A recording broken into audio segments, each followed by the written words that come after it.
Good morning. Hey, I'm Stace Mandel, and just a couple of tidbits about my background. So I am a nurse, as well as a social worker. My earliest days being at the State University of New York at Stony Brook, dovetailed later by going on for my other degree in nursing at San Francisco State University. Quickly followed up by my time in the Army Nurse Corps.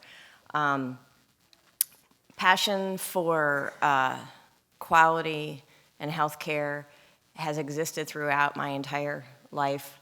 My father, who is a retired Episcopal priest, would take me along in the car with him when he would visit folks ill at home or in a nursing home or in the hospital, regardless of their beliefs.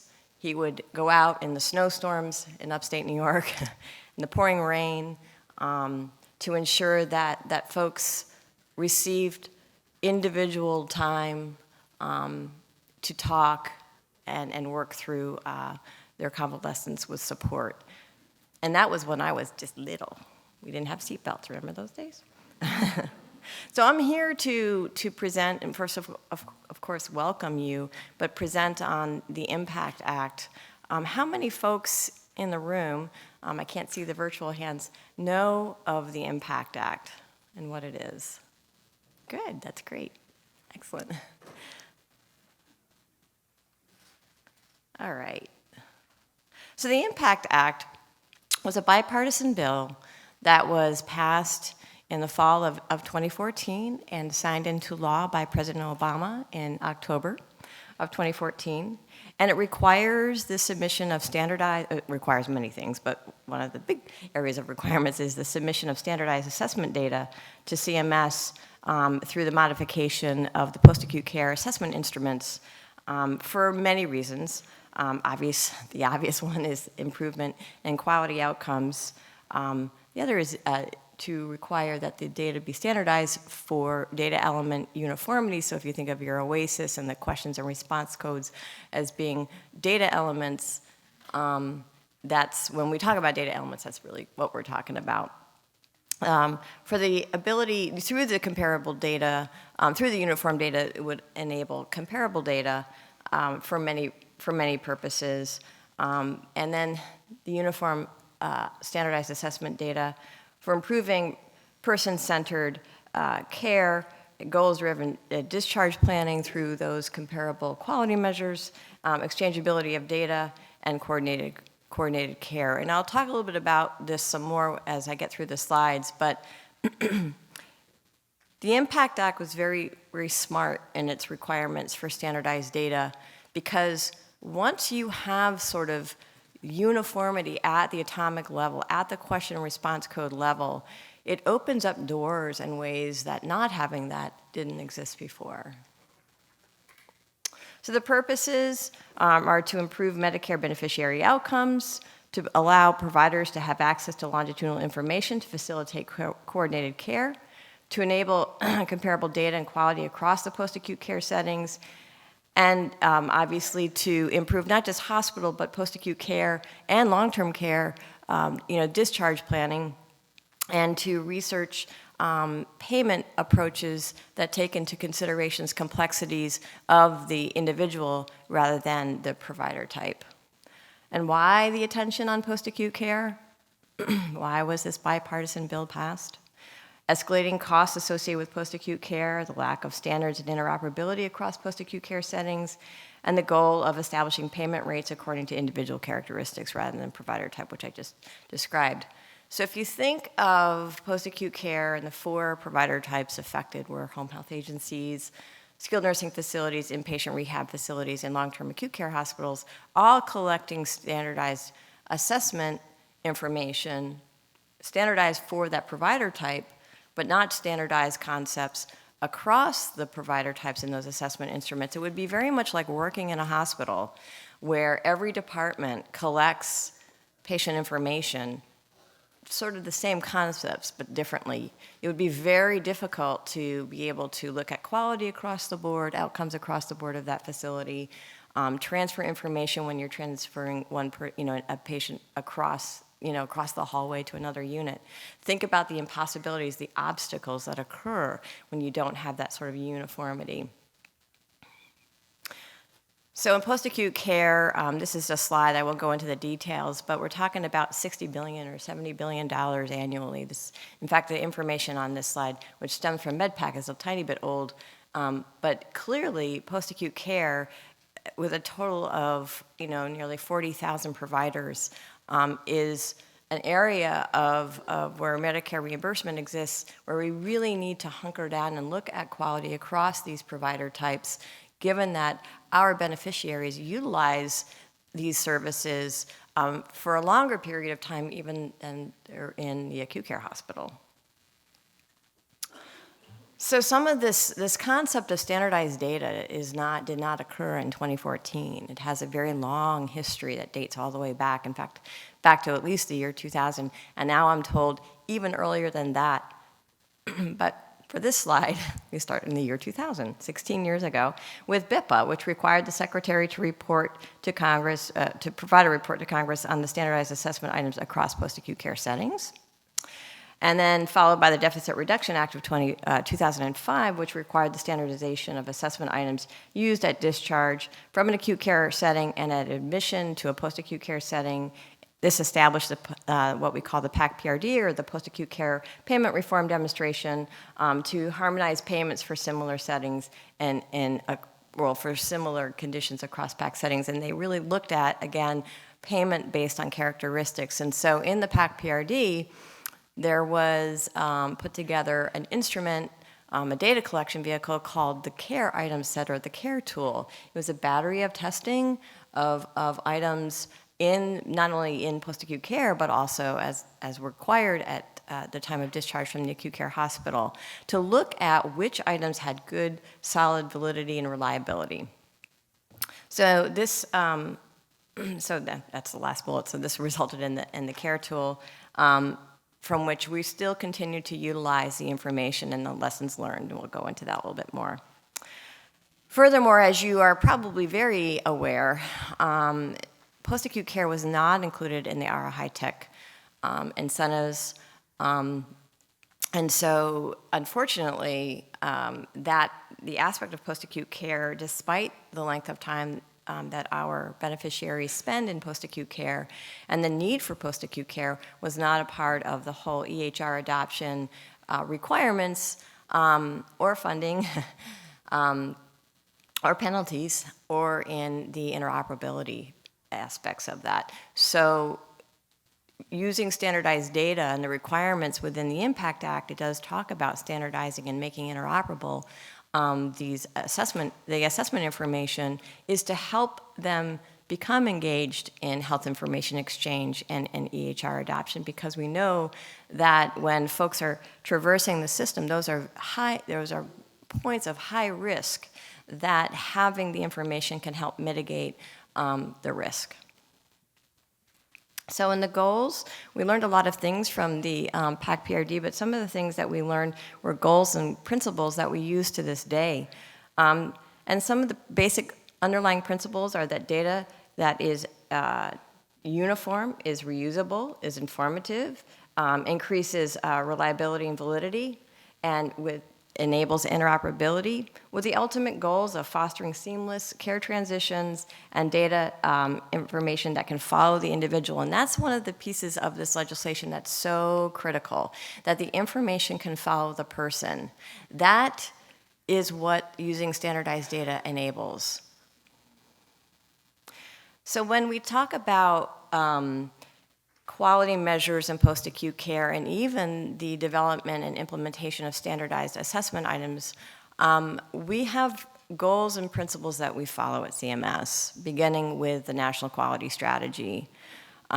It sets forth our priorities, and you've probably heard all of these priorities regarding patient safety.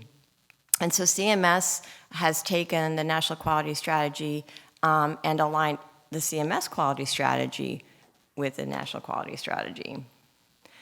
And so for that, we have 6 priorities, and I think that they're all quite obvious. Making care safer, strengthening person and family engagement, promoting effective communication and coordination of care, promoting effective prevention and treatment, working with communities to promote best practices of healthy living, and making care affordable.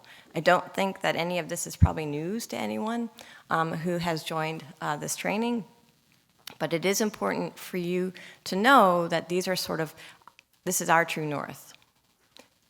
And what's especially important as a takeaway about the Impact Act is it allows, or I should say facilitates, our ability to achieve 3 of our priorities and goals, which is strengthening person and family engagement and partners in their care, promoting effective communication and coordination of care, and promoting effective prevention and treatment of chronic diseases.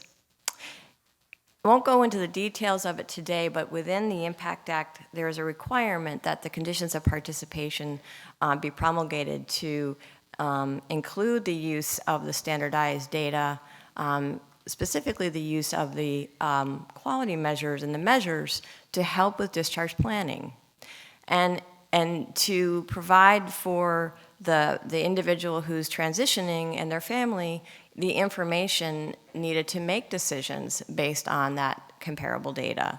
And that's where if you read through the Impact Act, and I highly encourage folks to read through it, you'll see that there is a constant theme in there about patient-centeredness, about individual person-centeredness.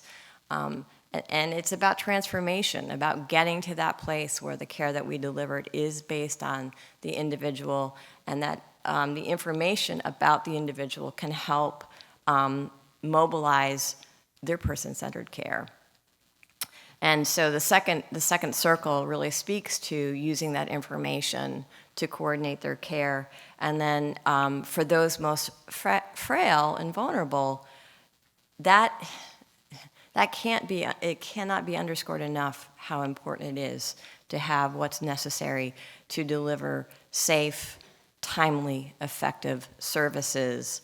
And as having spent many years in the emergency department and receiving patients from an ambulance, via ambulance from a nursing home or a skilled nursing facility, and having to start from scratch and sort of sorting out who they are, what they've come in with. Time is tissue, as they say, and the earlier folks can have the information to navigate through how to best care for that individual, the better the outcomes really do tend to be. So when we talk about standardized elements, I did speak about using the hospital analogy of if you had different assessment instruments for every unit in the facility, what would that look like as far as trying to accomplish patient care? It would be very difficult. One of the questions that we get a lot, or one of the comments we get a lot, one of the myths that we hear often is that the Impact Act requires the implementation of a single assessment instrument. If you dive into the details of the Act, it actually specifies the modification of the existing assessment instruments, and that we are aware that home health agencies and long-term acute care hospitals, IRFs and SNFs all do have services that they provide that are unique to what they were intended for. So the Impact Act isn't there to supplant and make everything across the board the same. But what it does provide is to have the core concepts that are critical for informing patient care services at the center. And that's where you have in the Venn diagram in the middle there, the data elements that would be the core items. But it moves beyond just healthcare services and into the work that's being done in the home and community-based services area and long-term services and support, and using that information and the continuum of care at home and by the family and friends and loved ones that are supporting that individual. So we're looking at the whole spectrum and beyond the healthcare system proper.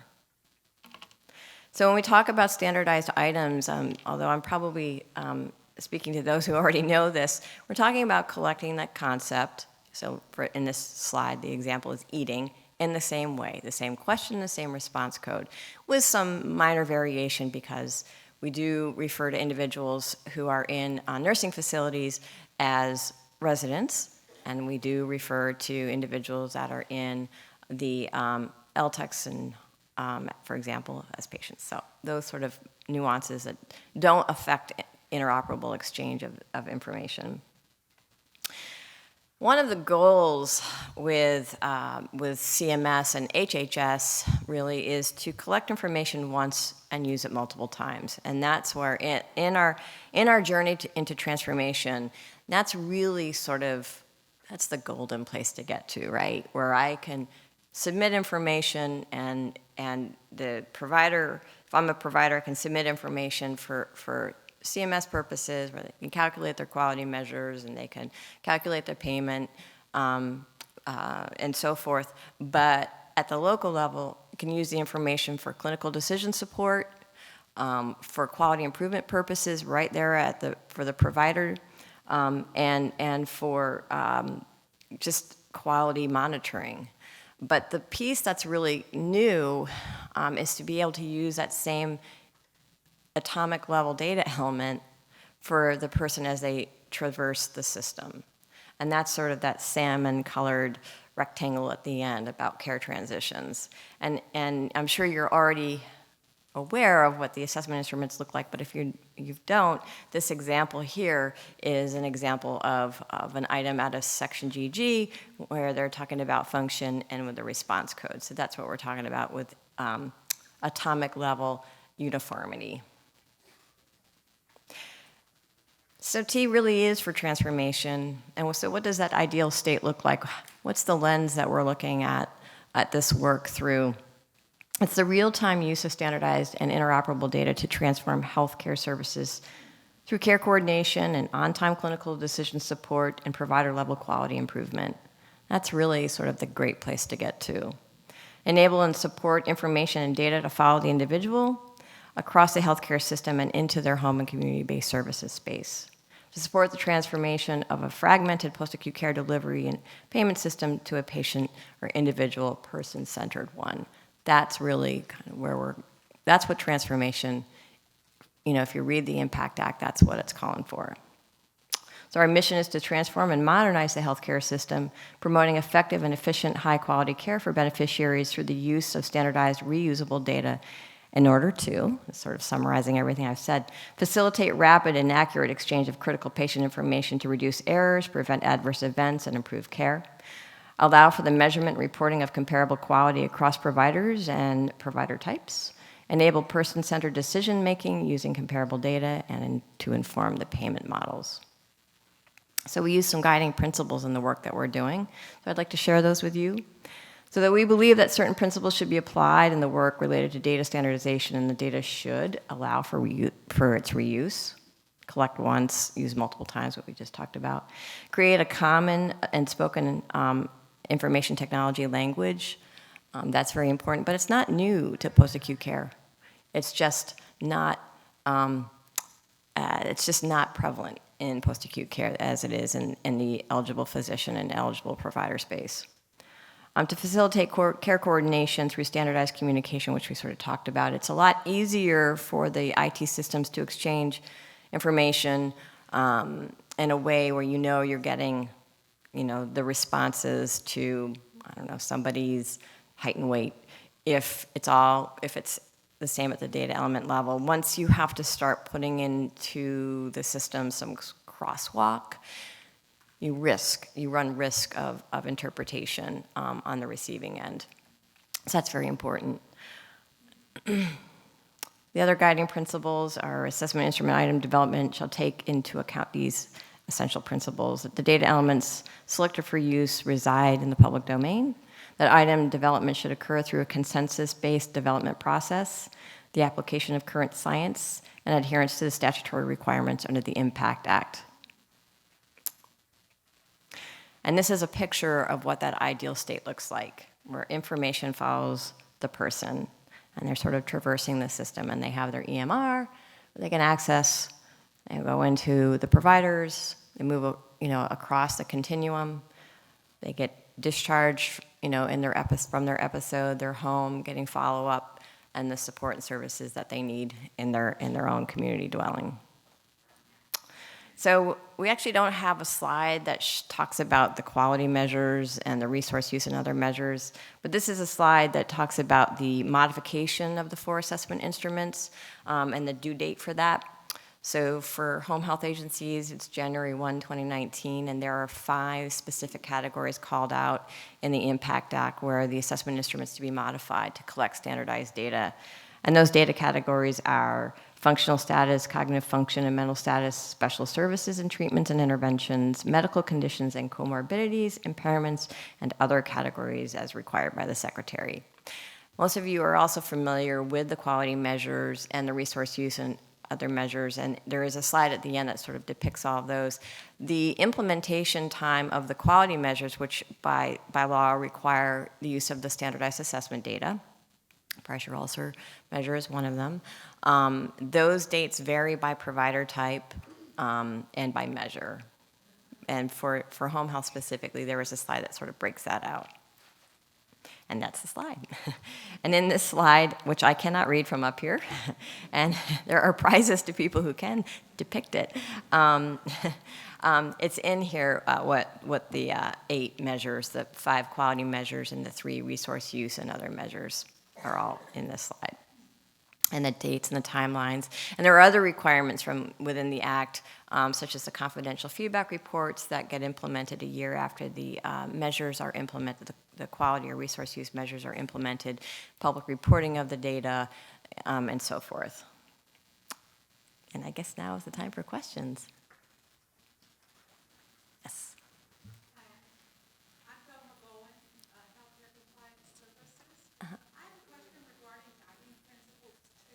Mm-hmm. Home health care, a lot of times we feel like everything comes to us.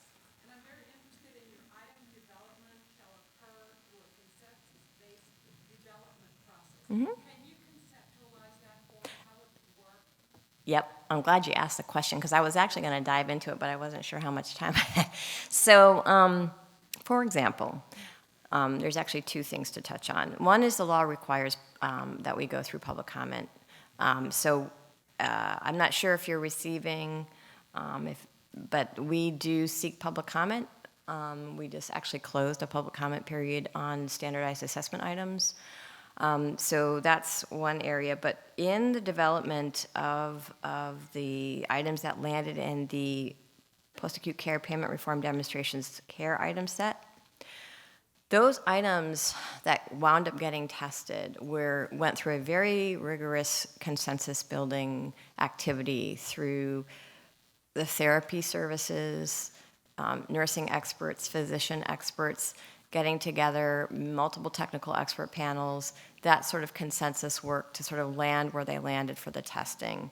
And so we've either capitalized on the consensus work that's already gone on, and in addition, we hold the technical expert panels, we don't, but our contractors do, hold the technical expert panels to sort of continuously vet what would be of consensus for moving forward and potentially implementing into the program. So I hope I answered your question.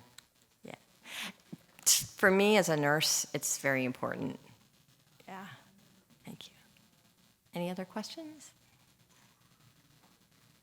Okay. Yes, ma'am.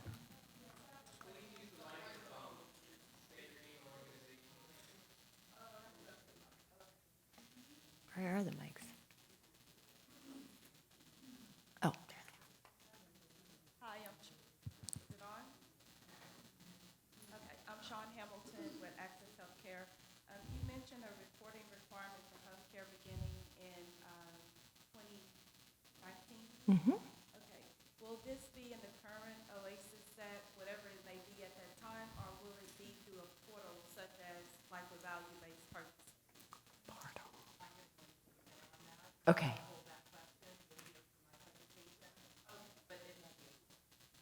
Okay.